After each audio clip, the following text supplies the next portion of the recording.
Welcome, everyone, to Rumor and Innuendo. I'm your host, Robert Karpelis, and we are subbing out one bald guy for another.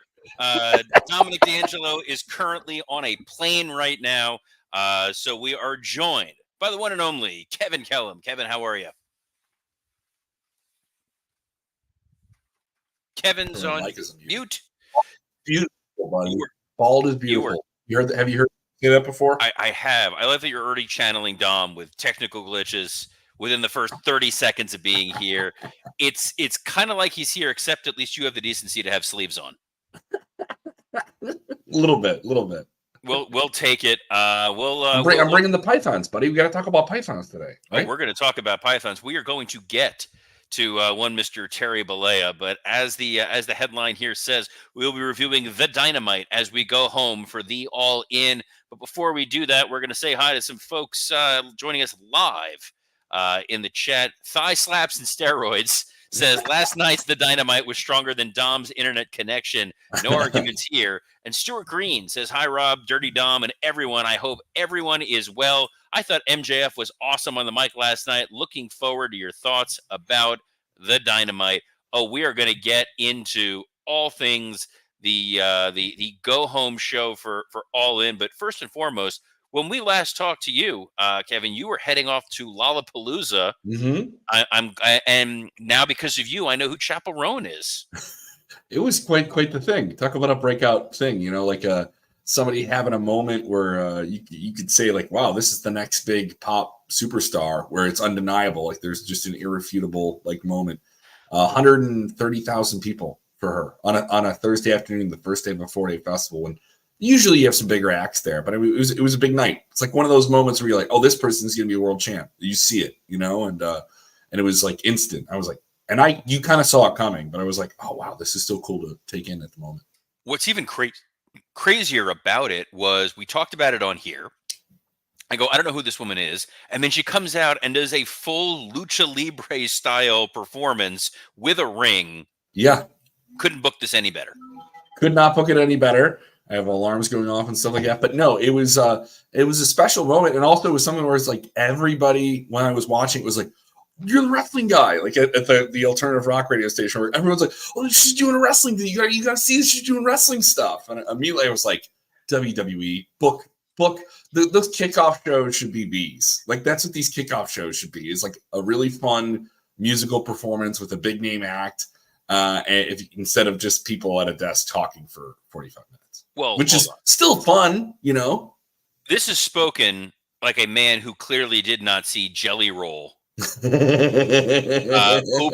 SummerSlam, and all due respect to the music world's Conrad Thompson, but his performance was a little he's a big wrestling fan, and I love that for him. Yes.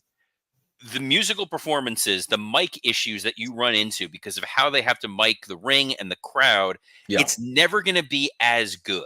And I think that's where they do run into a little bit of a problem. For sure. It's never the same thing, but I always thought there's something you can do during WrestleMania week with a big name entertainer that isn't wrestling. You know what I mean? And I like there's something to be said for that. Like when you have those big weeks, I think there's a way to do that, especially when you're in Vegas, especially when you're going to be in Vegas in 41. Well, good news, because All In has a major musical performance that has been scheduled. I don't know if you've seen this, Kevin, but Fozzy will be performing live at All In. Didn't they do that? They did this last year. Yes. This is All In 2 diminished returns, and we are getting more Fozzy performance greatness at this pay-per-view on Sunday.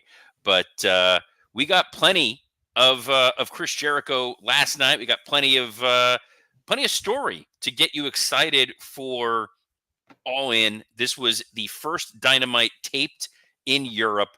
They were in Cardiff, Wales, and the show opened with what I thought was one of the few true missteps of the entire program, which was opening with a Britt Baker Mercedes Moné contract signing. And I say that as a mistake, pulling back the curtain a little bit, when WWE knew, hey, we're taping a show in Europe, and it's going to have aired already, it's the live crowd has seen it. The spoilers are going to be out there. Mhm. You're airing 5, 6, 7 hours later. You want to give the audience some banger matches so that the crowd that's going to say, well, I read the spoilers, why do I need to tune in? Oh, you need to see this match and this match and this match. Mercedes Moné's strong suit, despite having a writer, despite having an acting background, is not talking. Mhm. And a contract signing for a match that we already know has happened on a tape broadcast where there's going to be no big news did not feel like the right way to capitalize on a hot crowd. I think you're right. I mean, especially when you have that tape show, you have that psychology of the internet can get ahead of this before we can. How do we make this matter? Banger matches are what AEW is good at. They have that. That's the meat of the sandwich they have. They're never not going to have talented wrestlers. This is probably the best time to have athletic performers in the business. There's a wealth of them. And I did think that was a bad call. And this is a storyline I saw start with Britt Baker's return in Chicago. And it was one of the better angles they did when it started. She came out, she did this very vulnerable promo. And now it's this whole thing that's haunted by another silly backstage issue. And it's losing it for lack of, it's diminished. It should feel like a bigger deal than it is. Britt Baker versus Mercedes Moné on paper in July felt like a big deal. And now you do the go home, and I don't feel bad. I don't feel good saying this feels less hot than it was when it started. And it doesn't have the teeth to it. It doesn't have the bite that it had to it. I'm supposed to want to care about Britt coming for Mercedes Moné and all these different elements. And I'm not saying they haven't tried. It just isn't. It's getting on base, but it's not getting around the bases. This isn't a home run, and it didn't feel like, wow, I need to see that match. Of the matches, this is the one on paper that should be a big deal and doesn't feel that way. Well, the promo, they didn't reveal anything new. They were kind of retreading. What was the strangest about it was Britt Baker calling out Mercedes Moné and saying, "I want the Mercedes of old," which is literally the same story as the Okada Claudio match. That was Claudio's promo last week, where he's like, "I want the Rainmaker. I want that guy. That's who I want to beat." And then you're telling the same story here with a contract signing, which is not something AEW typically does. That's a very WWE, hey, that's going to eat up a 15-minute segment. I just didn't quite understand the motivation for what they were doing here. And I can we talk about this? I feel bad, and maybe I'll get some ire because Mercedes Moné has her very dedicated audience. Does she feel like the star she was when she left WWE? Not even close. I think she has been exposed in a lot of ways in the lack of promos, the lack of presence when she's out there.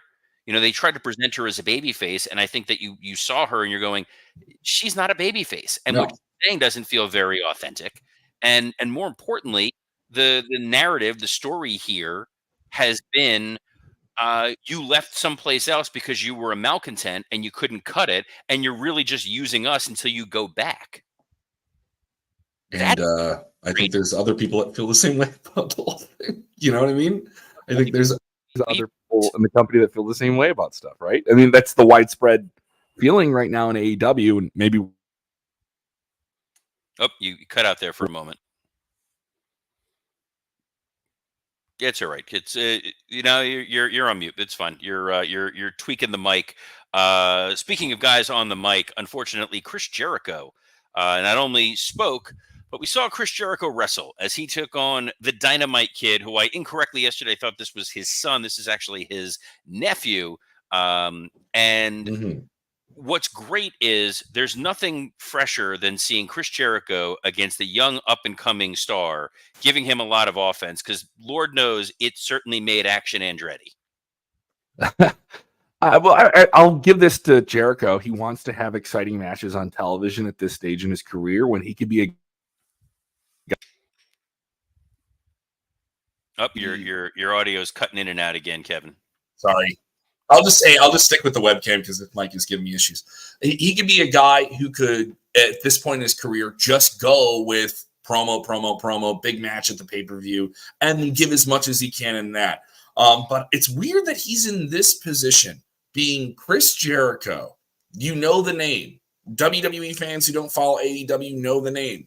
And you have him in that kind of semi-main position. You have that set, like the WWE's been doing this. We're gonna have a big match on a SmackDown before a pay-per-view, right? We're gonna have a tag team match on the Friday night before SummerSlam, a tag team title match. They're doing, and I was almost like, they're doing a contract sign, WWE move. They're doing an interesting title match. You could do, sort of on a TV before that. And Jericho's going to be on the pay-per-view. He should be. That's smart, right?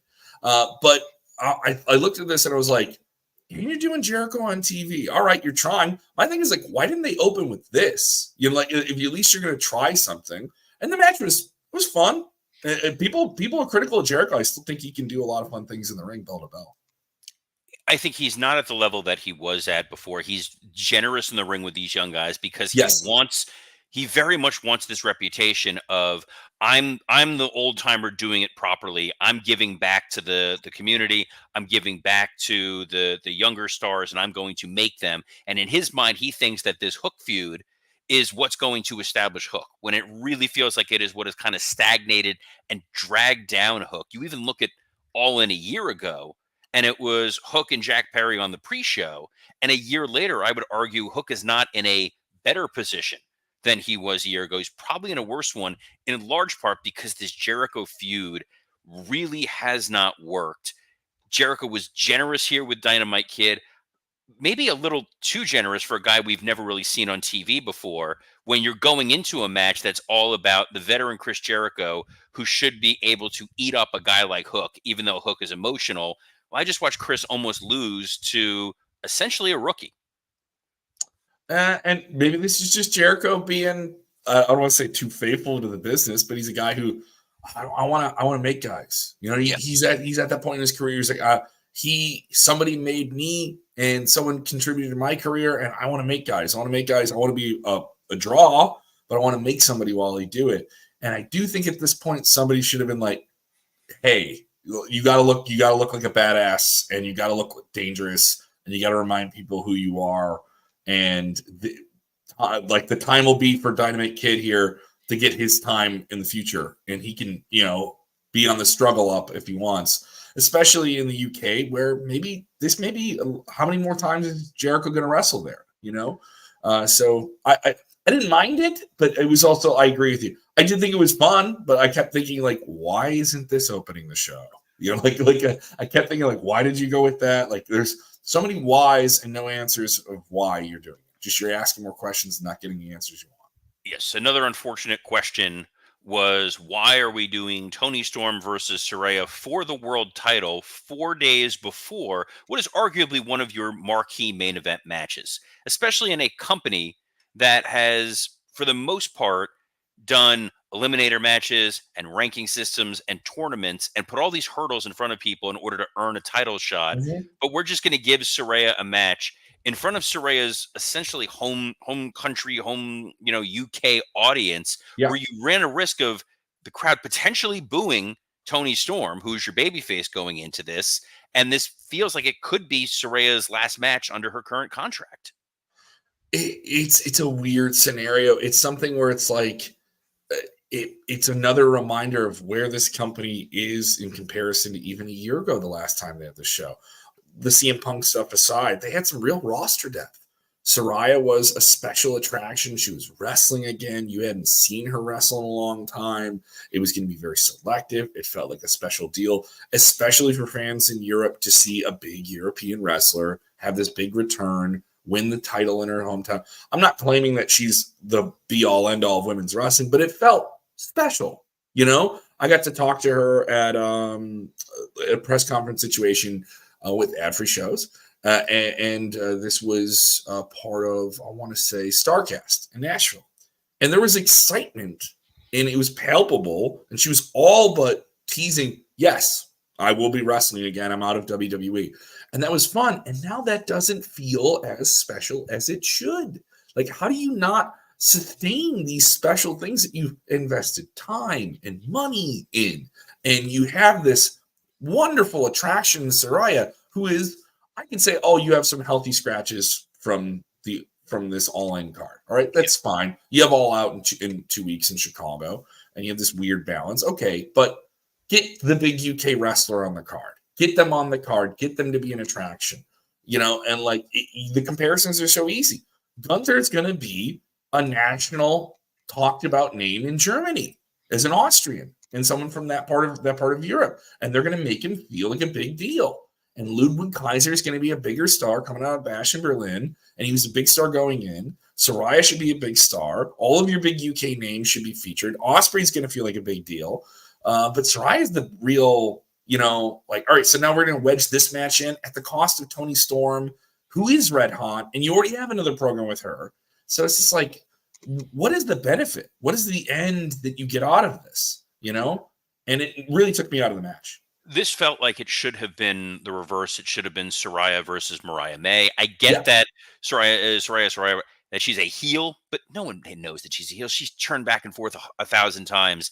It's her home country. You could have hyped this up for 2 or 3 weeks. It's Saraya returning to the UK and wrestling, and it's Saraya's out of WWE, or she's off to WWE or back to whatever, out of AEW. All right, do a favor, make Mariah May, get her set up for this match. What a white hot crowd hating Mariah May, and then Tony coming out for a save after. Yeah. It would have made more sense. This match was fine. They wanted to do the World of Sport tribute. Yeah. I think they had fun. It worked. You got a little heat going into the Mariah Tony match, which I think has been one of the best builds AEW has ever done for a women's match, or perhaps just in general. I don't want to damn it with faint praise, but I thought it's a really strong story. It just felt like an odd beat. This Dynamite absolutely turned around though when Will Ospreay came out there, and this dude, what a star! What a reaction! He's worth every penny they are paying him and more. There is an ease, there is a comfort. He just feels like a dude you've known forever, and you just want to see him succeed. Yeah, and also he's the best thing on this card.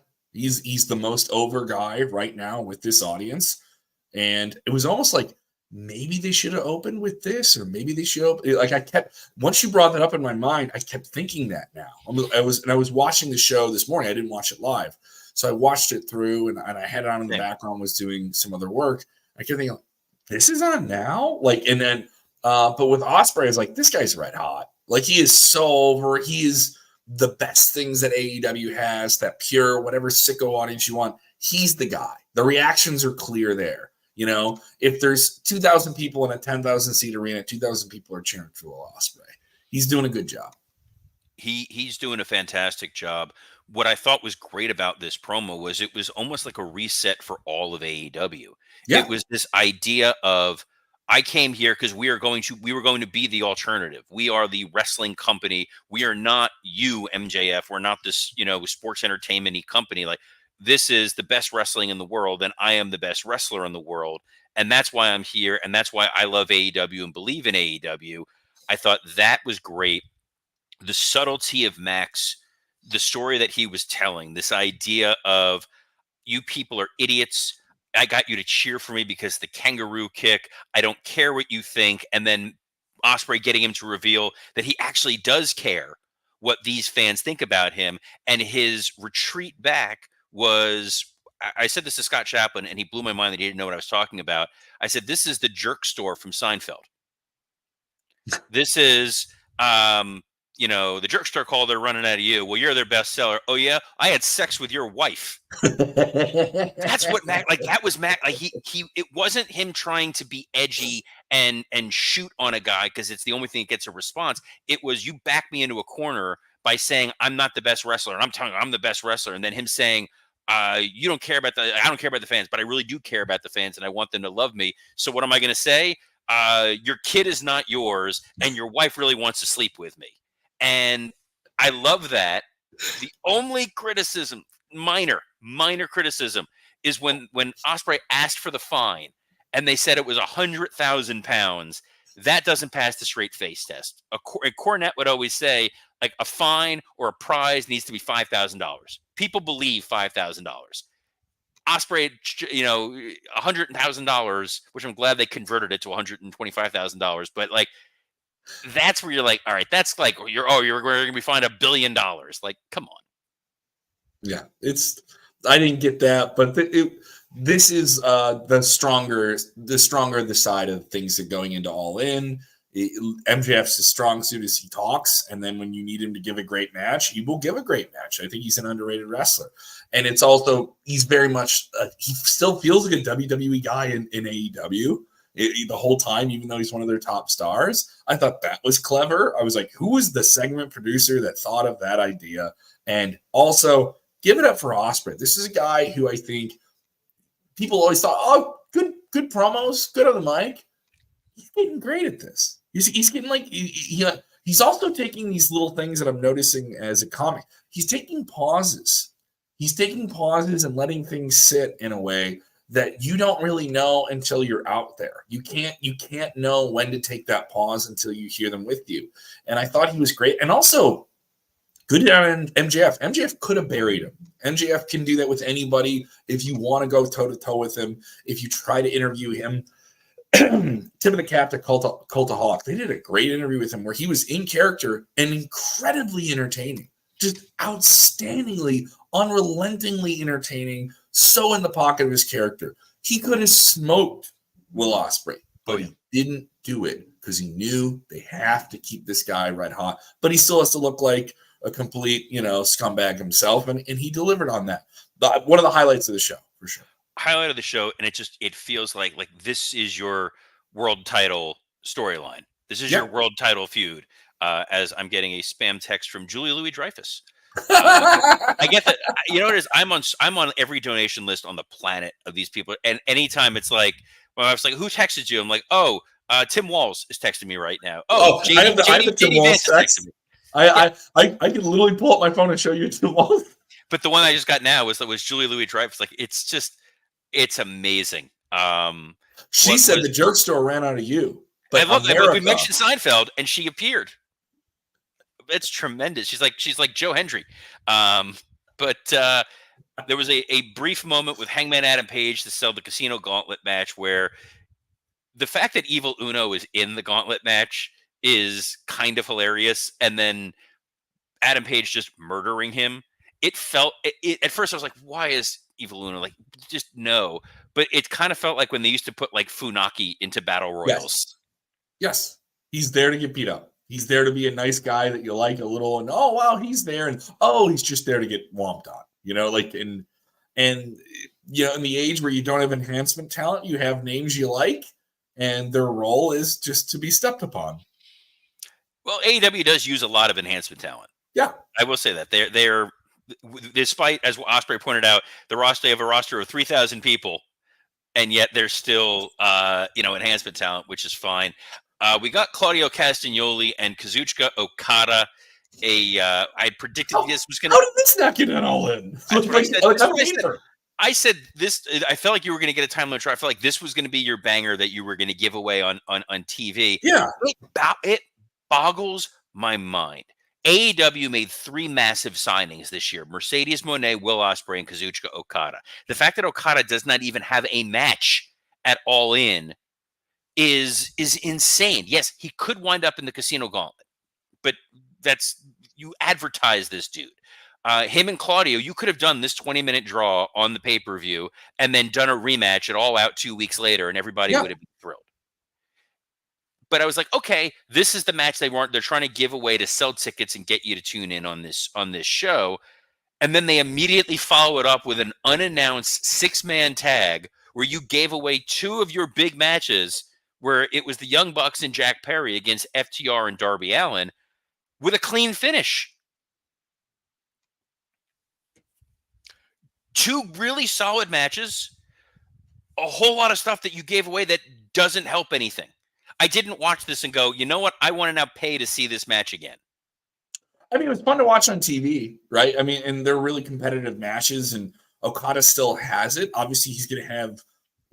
I don't think he's wrestling nearly as violently as he did in Japan, but that's besides the point. I think Claudio is certainly out there to prove something. I mean, this guy he's like, yeah, I'm still in the mix. I'm still in this thing, and I don't want to say that they've slept on him. They certainly featured him enough, but I mean, you have 3 TV shows a week. No one really thinks about Rampage the same way anymore. And Collision is still a strong show, but it's all about Dynamite. So he got to have this time on Dynamite. And he wanted to run with it. Okada is Okada is a big star and a big attraction. I don't know how they're utilizing him, and the fact that he's not on All In is mind-boggling. But there's going to be people that don't make the card, and I think this was another example of, hey, like WWE did a tag team title match before SummerSlam on a Friday. Maybe they're going for the same idea. Let's take a good note from WWE and run with it. That's the surface level observation I had with it. Perhaps, but I think if you're treating All In as your WrestleMania, yeah, and you have Okada, who is not a young man, no, and he did not wrestle on All In last year, so it's a new attraction for the Wembley crowd. Okada is a guy who I feel like we have gotten a lot of tell but not show. They keep telling me Okada is one of the best wrestlers of all time. They keep telling me Okada puts on nonstop bangers. They have not shown us a singles Okada match where you're going, my God, what an acquisition for AEW. And you're running out the clock. And this was a problem that AEW has had with a lot of guys that they sign that we know can deliver, and we've seen them deliver elsewhere, and they just don't really give them the opportunity, which is so strange. This match, I'm glad we got it. But man, I would have loved to have seen Okada do something with the 8th most meaningful title in AEW. That was another thing. Like when I forgot that there was a title connected to this. Like when I saw, I was like, oh yeah. It was like one of those. It was, oh yeah, that title they put all this equity into that you forget is there, and and there's so many things they do that are fun and right, and the match is really exciting and cool. I think I would have been more excited for it if I knew this was building to something and not just happening, like it was that, like there was that, but like that's another thing is like you have these championships and you have all these things, but it doesn't feel like there's a consequence sometimes, Yes. I know that's a little bit of a nitpicky thing, especially because the match was good. It was a very competitive, fun match, and that's what you want. So they're going to have those things they have to do that make them feel different. And they're in this, we're waiting for this TV contract to come down. Look at these big matches we can still put on TV. So it's that game of spinning plates, right? Yes. But I just don't know if this is a plate you want to spin on television when you could do it on pay-per-view. By the way, because WWE rule is you can't just bury something without coming up with a replacement. If you needed to give Okada a match for All In, Pac. Yeah. UK guy going for a title. He's pissed that he's not getting the American title. I think Pac Okada would be one of those kind of blockbustery matches that crowd would take that ride for. But something the crowd did take the ride for was the main event. There was a nice little Easter egg moment where Danielson goes up to Ospreay and just yells, "Do it," which means we're getting Tiger Driver 91. We're getting Max in a neck brace and a wheelchair and hopefully suing AEW, which I love. Yeah. And then your main event, Nigel McGuinness did what we knew he was going to do, which was put over Swerve and bury Bryan. I thought Swerve did a strong promo. He got a little lost at certain points, which is okay. He did stick the landing, I believe. And then we got Bryan Danielson, fiery babyface, for the first time, maybe since he's shown up in AEW, Kevin. I got to put this out there. Bryan Danielson is probably my most, where you do all this content about wrestling and you talk about this, he's my guy. He's my guy, where he's been through so many different things. I've seen him kill in a VFW hall and have the best match I've ever seen. I've seen him in a gymnasium, 2,500 people, Ring of Honor, have the best match I've ever seen. I saw him at the Rosemont Horizon All-State Arena, best match I've seen there ever. Saw him in a stadium with WWE, kill. I saw him have one of the best matches I've ever seen with AEW.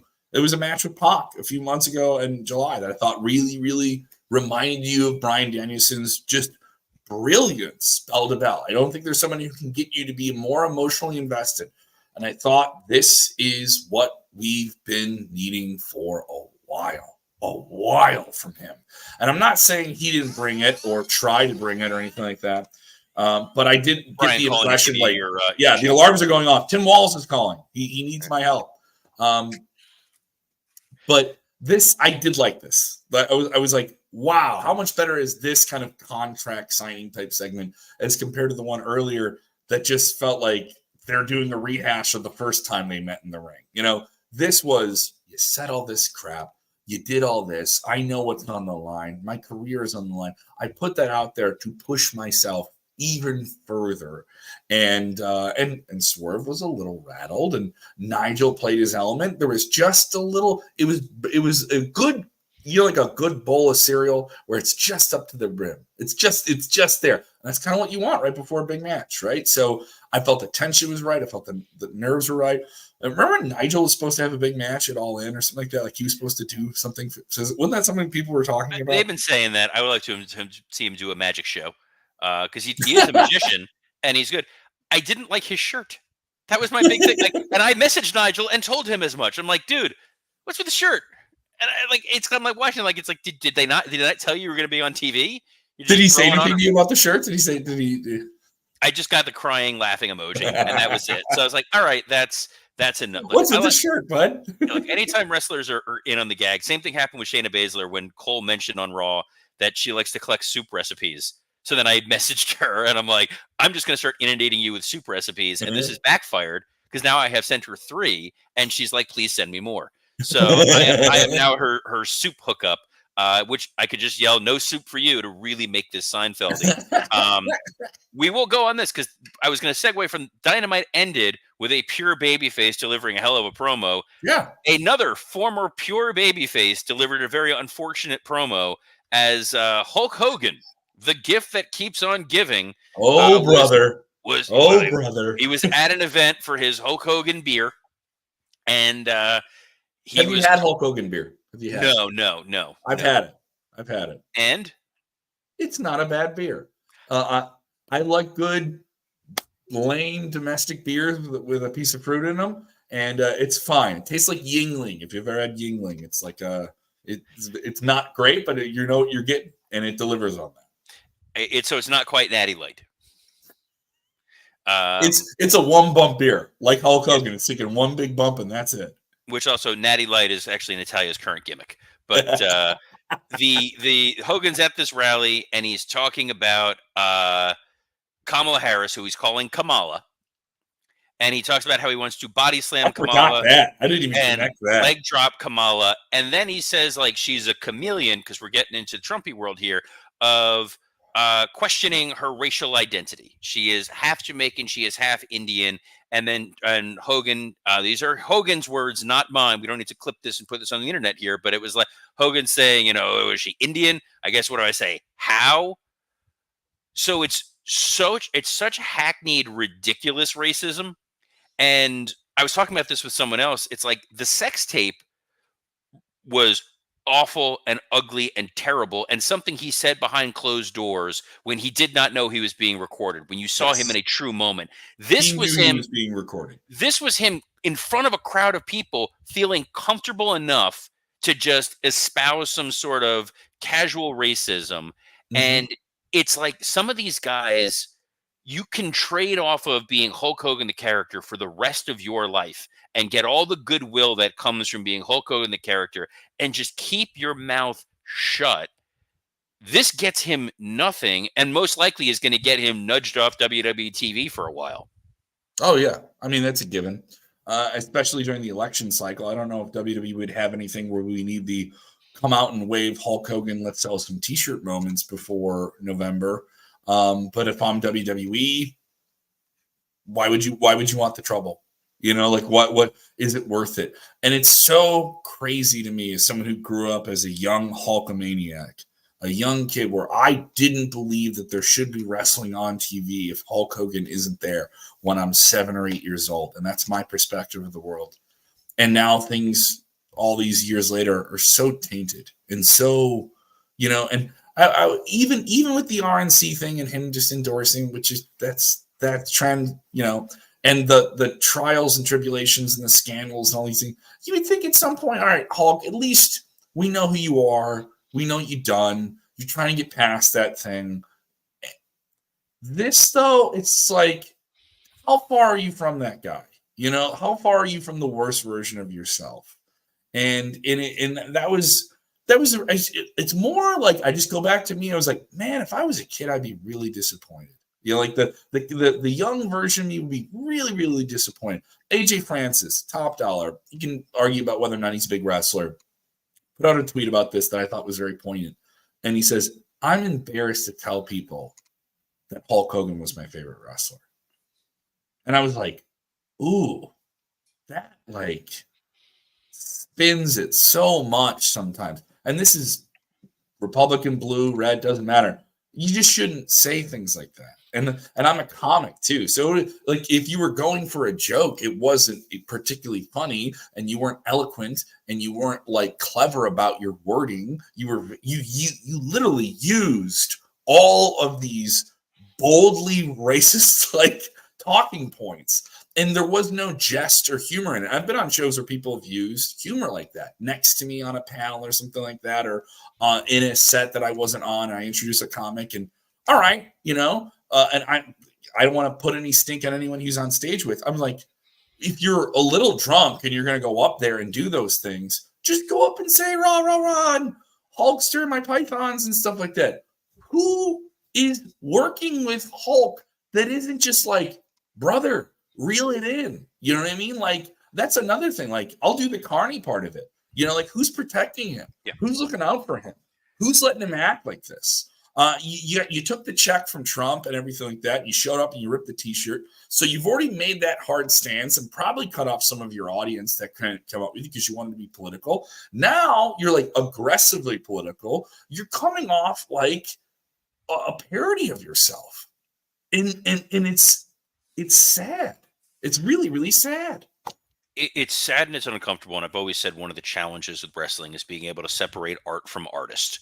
And we have no control over how the person behind the character is. A guy like Randy Orton pulled up the nose. I remember working with Randy, and at the time he was a problem in some ways. There was behavior issues. Can we trust this guy? And he became one of the best. John Cena is a man where you are hard pressed to find a bad story about John Cena. Are there people who've had disagreements with him over the years? Absolutely. Are there any stories about John Cena where you're like, oh, he's going to get a dark side? Absolutely not.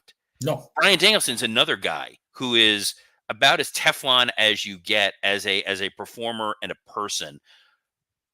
The Rock was at the Republican National Convention in 2000. And the way that he was there was simply a get out the vote. Sure. Yeah. That's how WWE did it when it was the SmackDown Your Vote campaign. When you have folks that make known their political ideologies in wrestling, they know that it's a risk that now you can't unsee that aspect of them. When you look at Kane, he's no longer the good-hearted guy who electrocuted Shane's balls. He's a Trump Republican mayor, and you have to kind of grapple with that. Linda running for Congress definitely tipped the hat of how Vince thought, but Vince has always kind of said, look, I'm for whoever is going to, benefit me the best. And there's an opportunism that exists with wrestlers where it wouldn't shock me if there's wrestlers who are making so much money that they go, how could I not be a Republican? How could I not live in Florida and pay no state income tax and look out for my own self-interest? Because that's inherently wrestlers. Hogan at the RNC convention, it was pageantry, it was theater. Think what you want about where he's aligned. It's like, fine. This was tarnishing reputation that had already taken a cataclysmic hit years ago, and he worked so hard to try and slowly get that back, where WWE almost felt comfortable letting him exist on TV again. He was not at WrestleMania 40, which was surprising given it was a big anniversary show, but they don't shy away from showing Hogan footage. Now it's like, this is who this dude is becoming. And does a large publicly traded or formerly publicly traded company, but now largely acquired media juggernaut need to associate themselves with a guy like Hogan? And also, you want to do the political thing. You have a company in TKO that's a very California-based company. They may have an office in culturally, they're California-based, where you have a lot more people that are invested in SAG, ACTRA. You have a lot more people that are invested in unions. You have a lot more people, like there's a little bit more of a cultural change there. And I've heard that from talking to people in WWE. And I was like, oh, like I never really considered that.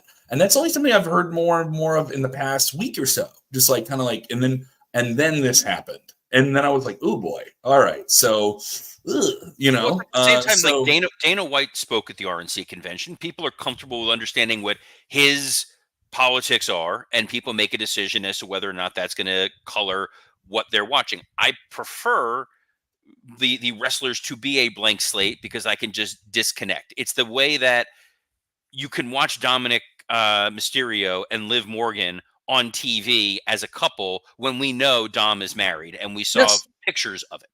yeah, That's yeah. okay.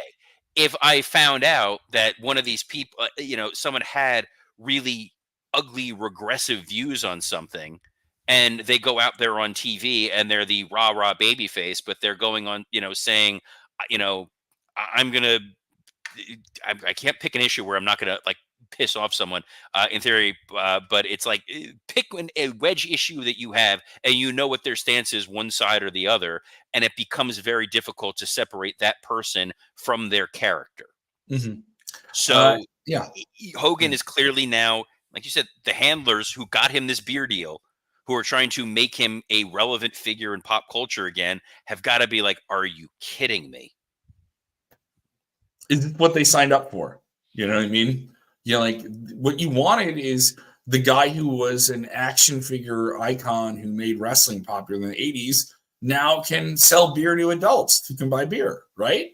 And what does this have to do with all of that? You know what I mean? Like, what does this have to do? Like, go out there and cut a promo on Bud Light, buddy. Like, that would be like you're not, you aren't in on the joke. You've become the joke. Like it's just, I don't get it. I'm just disappointed.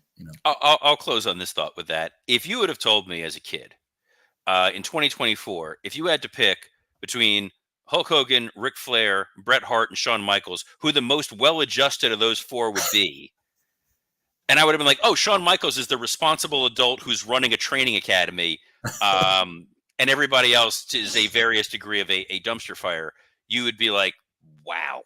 So 2024, super weird. What's not super weird is that Kevin Kellam brought it today. An overrun again, rumor and innuendo. We have Kevin here, which is great. I love it. This is tremendous. But before we get out of here, Kevin, let's plug some of your stuff that you got going on. I'm pretty busy with Sportskeeda Wrestling. You can check out our YouTube channel, 150,000 subscribers strong on YouTube. Go follow that. We also have a strong podcast feed with shows with Vince Russo, bro. Bill Apter is on there. We dropped some big interviews from SummerSlam with Rhea Ripley. Hulk Hogan did an interview with us a month or so ago with Bill Apter. All right. So that's fine. Oh, Bill Apter's the man. I love Bill. Apter's the best. Like that doesn't count. I talked to Bill. I was like, Bill, how are you so loved by everyone in the industry? Everybody loves Bill Apter. But if you like Bill Apter, go check him out. He's on the WrestleBinge channel. So we have two different channels on YouTube. Sportskeeda Wrestling, where you can hear me doing commentary. I just did a video kind of dealing with the whole hot takes that people have in comments and responding to them.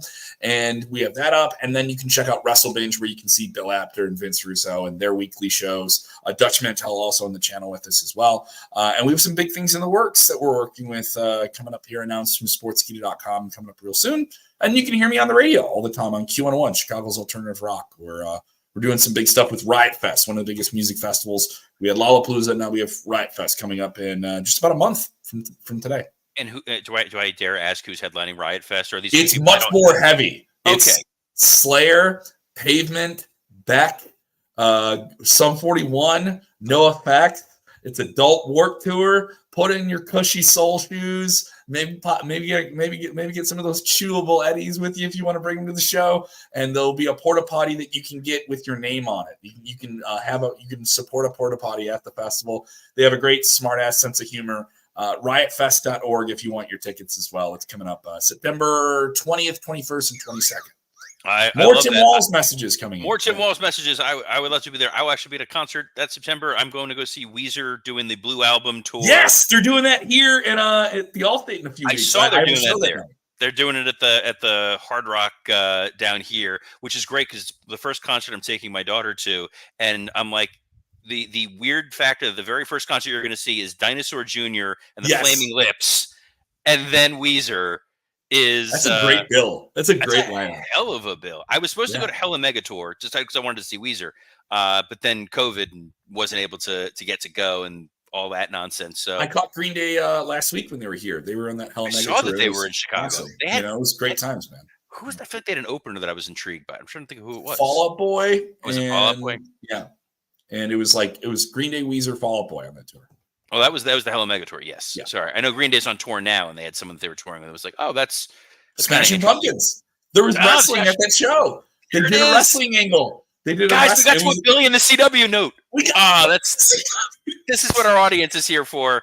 But this is what our audience is here for every Monday through Friday at noon Eastern with myself and usually Dominic D'Angelo, who will be back tomorrow, assuming he doesn't get lost on the way back from the airport. You can catch us on a plethora of platforms, including the WWE Creative_ish X account, the SE Scoops X account, and on YouTube on Rumor and Innuendo, Working Stiff, and ad-free shows. Kevin, this was a hell of an episode. Thank you so much for filling in. The busiest man in Chicago radio. Is that fair to say? Yes, and hopefully the checks will start to reflect that soon enough. Well, it's all about me, brother. Brother, I gotta protect the territory, brother. I come on, man. I gotta look out, brother. He's got to protect the territory, and so on behalf of Kevin Kellum, I'm Robert Karpolis. Best of luck in your future endeavors.